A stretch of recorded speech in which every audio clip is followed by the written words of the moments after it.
Sveiki, mano mėlyje daržininkai sodininkai. Na ir ką, šiandieną atėjo tas metas, kai jau pas mus už lango pavasaris, paukščiukai čiulba ir pats laikas sėti pomidorus. Šiandien sėsime tuos pomidorus, kuriuos sodinsime į nešildomą šiltnamį.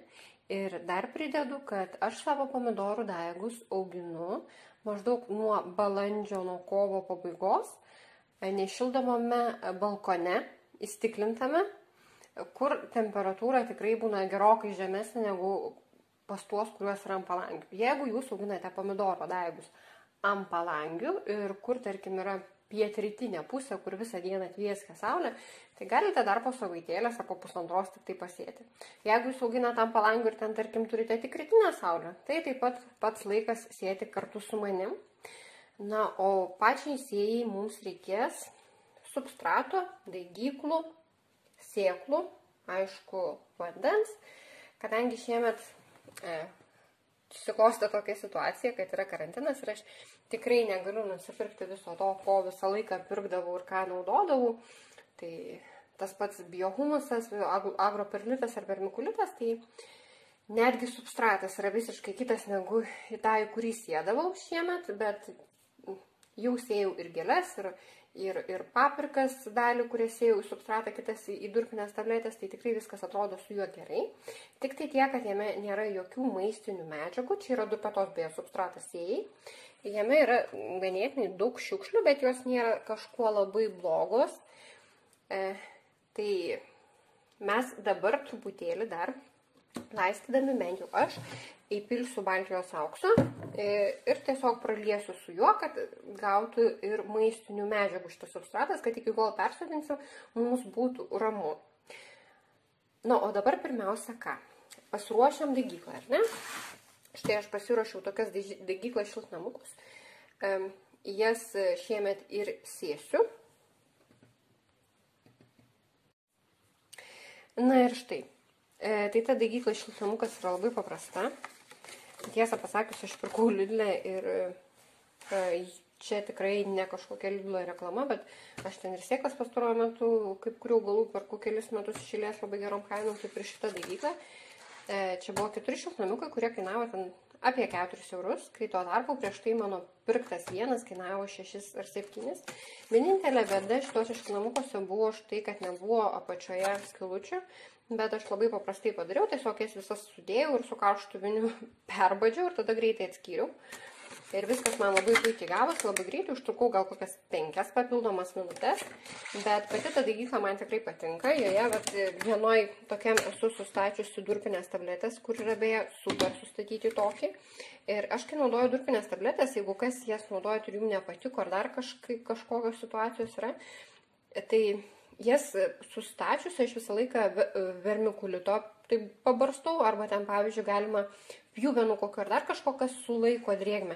Tų pačių ten įgerio granulių galima truputėlį padėti, dėl to, kad jos kaip ir durpiniai podeliai sausėja per visur, bet jeigu tai reikia labai kažką tai greitai sėti, tai irgi labai geras variantas. O štai tokia daigykla, šiltnamukas, tai irgi yra labai gerai. Aš niekada tokių nerodžiau, nes stengiuosi visą laiką parodyti, kaip paprasčiau ir kaip dažniausiai yra daroma, bet iš tikrųjų tai aš labai mėgstu naudoti štai tokius dalykus. Pasėjam, padedam kur šiltai ir laukiam, kol išdygs. Na, o dabar turbūt jau laikas būtų pradėti mūsų sėją. Tai mūsų sėjai, kaip minėjau, reikia daigyklos su substratu. Aš, kadangi naudoju tikrai ganėtinai prastą pagal mano standartus substratą, tai įpilsiu baltijos aukso ir praliesiu su tokiu vandenėliu.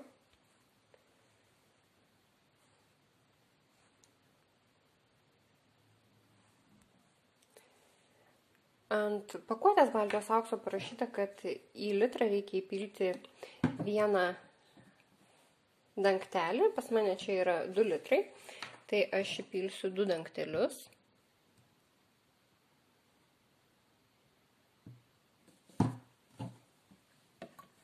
Vienas ir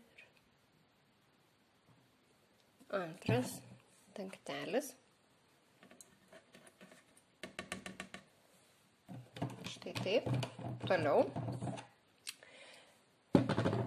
Šitą vandenuką pasistengsiu taip labiau į padėklą palieti ir lauksiu, kol tiesiog susigers, kadangi šitie šiltnamukai tikrai nėra labai dideli, bet jie man tikrai patogus ir ant palangės beje labai patogiai susistato, kaip tai gaunasi.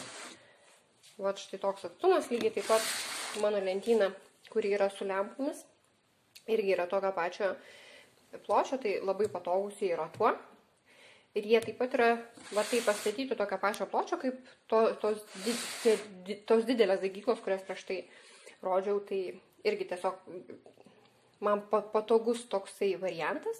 Tai štai, aš dabar jas visas pralieju vandeniu, tada palauksiu, kol susigers vanduo į substratą iš apačios, nes tiesiog man pats sėjimas bus paprastesnis, jau žinosiu, kad yra substratė vandens, ant viršaus gali būti kiek sausoka, tai tiesiog su purkštuku tada pasėjusi sėklytę papurkščiu. Na ir tada galim pradėti jau pačią sėją. Na, o pačiai sėjai, tai aišku, mums reikės sėklų.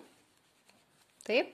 Ir mums reikės kažkokių žymeklių. Tai gali būti kažkokie pirktiniai žymekliai, kurių galima nusipirkti sodo parduotuvėse, atsisiųsti ten miškinius ar panašiai.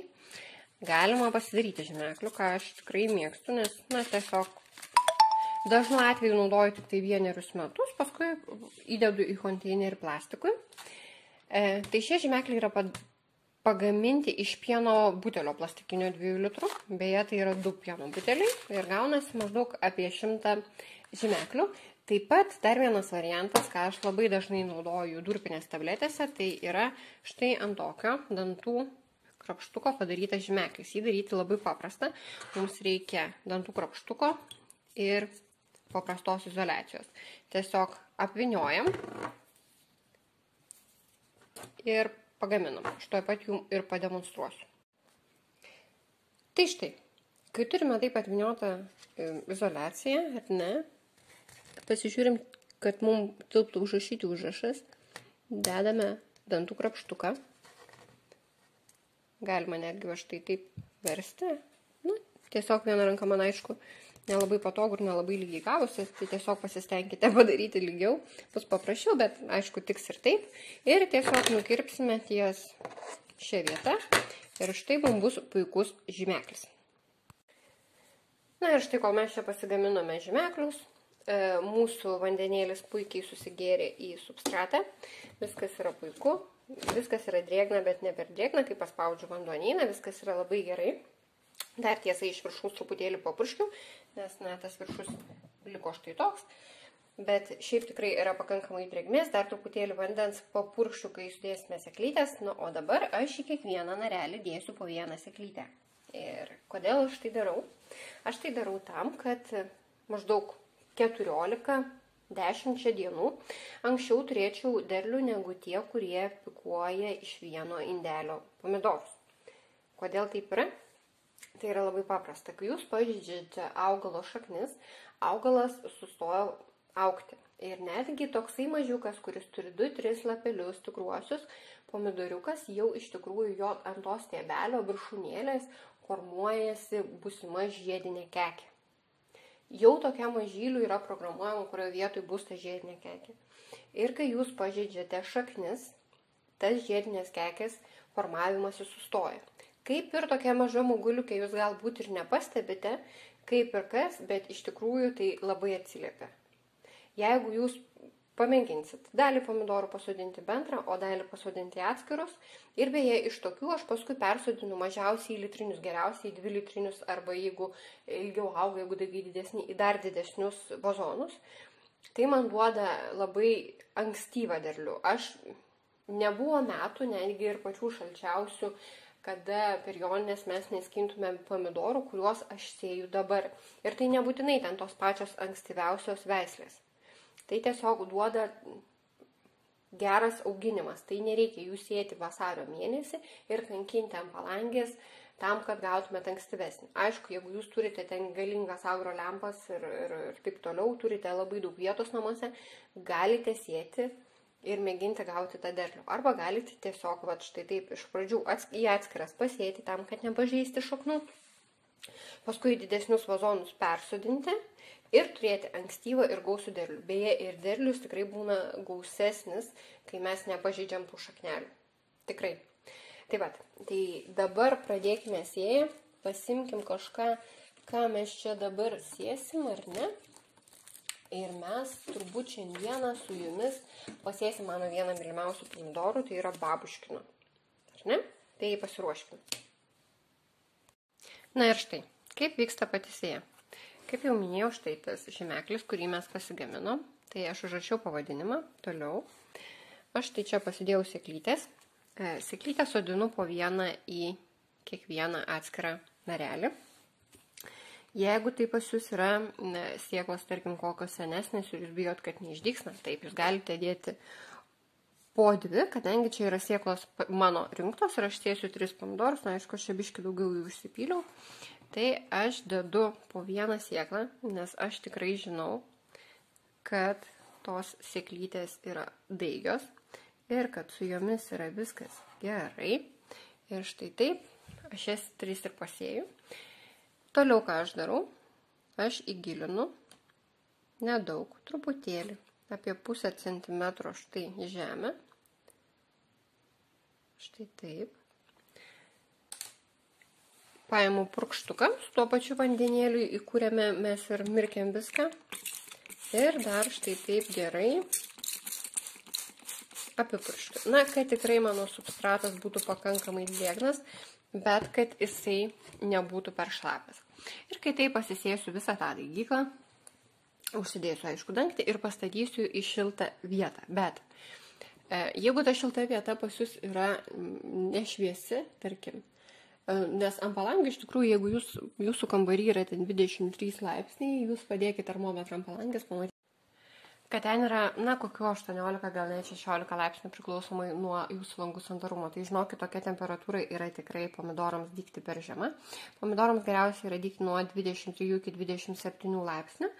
Aš savo pomidorus laikau vonioje, aukštai ten ganėtinai ir ten visą laiką būna apie 27 laipsniai. Tai yra pati tinkamiausia temperatūra dygti, man sudygsta labai greitai, bet reikia labai stebėti. Kai tik tai pamatot, kad išlenda na, tokios mažytės jau ausytės, ne pats pomidoras yra išdygęs, nes labai greitai ištys, iš karto neškite šiltą, saulėtą, šviesią vietą, kad galėtų išdygti ir kiti. Bet jeigu jau yra išdygusi didžioji dalis, arba bent jau pusė iš daigyklos, ar jeigu jūs ten sėjate, tarkim, atskirai ir kiekvienas tas, na, tai statom ant tos pačios palangės, ant kurios yra 18 laipsnių, bus pati ta temperatūra pomidorams toliau aukti. Nereikia juo laikyti per šiltai, kad jie mums neištystų. Aišku, aprūpinam gerą šviesą ir kuriam laikui mūsų darbas kaip ir bus baigtas. Tiesiog reikės rūpintis ir džiaugtis savo augaliukais. Na, o kai augaliukai turės 3-4 tikrus lapelius, mes juos persodinsim į didesnius indėlius. Kaip minėjau, aš juos tikrai sodinu mažiausiai į litrinius, tai mažąją dalį į litrinius, tai tiesiog tam, kad man sutilptų į 2 litrinius ir netgi turiu 2,5 ir 3 litrų vazonus. Bet čia jau kito video pokalbis. Na, o dabar linkiu jums geros sėjos, gero auginimo. Iki sekančių video, tie, kurie nesate užsiprenumeravę mano kanalą, prenumeruokit. Jeigu norite pamatyti mano video iš karto, kai jisai bus įkeltas, nepamirškite paspausti ant skambučio. Na, o dabar viso.